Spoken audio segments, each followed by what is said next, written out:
So training at home is something a lot of people have been thinking about recently, and honestly, like, it's not really the most important thing with what's going on right now. Like, people's health in general is like a lot more important than just like doing martial arts, right? Pure martial artists, they're not necessarily pure, but just like people who are like really into martial arts, it's just like part of your personality, and you can't really like give that up. It just like screws you up a lot psychologically. When it's something's part of your personality, you have to do it. So we're gonna be talking about how you could train martial arts at home, or if you're like super new to martial arts and you just want to like learn something during this pandemic in general, then we're gonna be talking about how you could somewhat learn. You can't like necessarily learn martial arts by yourself. You need some sort of instruction, but you can get a lot of that instruction online. Now, it's a lot better to get it in person, obviously, but if that's not like an option for you, then this is like the next best thing, right? You're getting that instruction rather than getting no instruction and not learning at all, right? So that being said, that's tip number one for actually learning martial arts at home, right? You need to find a way to get instruction. So whether it's just by watching YouTube videos, or if you are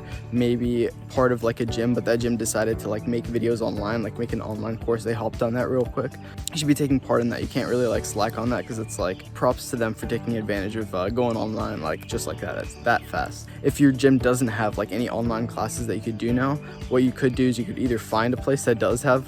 So if you guys want that free course, then stay tuned, because free course for MMA is going to drop very soon. It's awesome course. I put so much work into this. But that was tip number one. Make sure you guys find instruction, because you can't really do anything if you don't have like anybody to critique what you're doing, or like learn stuff in general. You can't just like make stuff up. Maybe you can, but like, is it really going to be effective? Like, the stuff that we drill, like doing martial arts, have been trained for like years and years, like hundreds, maybe even thousands of years for specific martial arts, but they've been tested, not trained, sorry.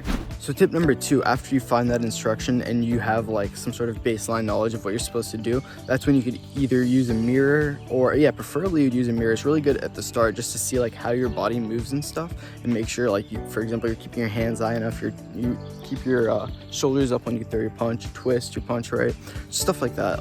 It's good to see it in a mirror, because you might feel like you're doing something, but when you see yourself do it, it might be completely different. You could also record obviously on your phone and watch it that way, but a mirror is really good too. Now, tip number three is shadow sparring. Now, I would say shadow boxing just because that's like what I'm used to saying, you know, shadow boxing, but shadow sparring in general, like if you're an MMA fighter, you could do shadow boxing with kicks, you know, like you could practice your shots, you could practice sprawling. Shadow boxing in general, where you like imagine somebody in front of you. That's why it's called shadow, right? Because you're like imagining somebody in front of you. They're throwing their strikes, so you're slipping, you're defending according to that person, you're striking back like according. So you're literally imagining somebody. So it's like basically sparring, except the only difference is there's not actually somebody hitting you, but you're doing everything else the same as sparring, right? Tip number four. For this tip, it's to practice your footwork, okay? So you could either take like a piece of tape, not a piece of tape, you're gonna need a lot of tape, but you could set up like boxes on the ground, or you could like go to a place that has like concrete and you can mark it with chalk and set up like 4 boxes, and you can practice your footwork that way, just moving between the boxes and keeping your feet split up the whole time. You could grab like a big rubber tire if you have access to that, and you could literally shadow box on that tire and move your feet around on there. Or something else you could do is you could get like an agility ladder, maybe shadow box using that, or you could just do an agility ladder in general, but that's not necessarily as dedicated to footwork. The fifth and final tip, this is just like practice your cardio in general, or just like train like your muscle while you can, because most of the time you'll be training like in that gym and you're working more on technique, more on like the actual martial arts aspect of martial arts. This is a good time for you to like actually work on your body and like make yourself stronger, so when you get back, like all your strikes and just like grappling maybe is just that much more deadly, because you built like that much more strength.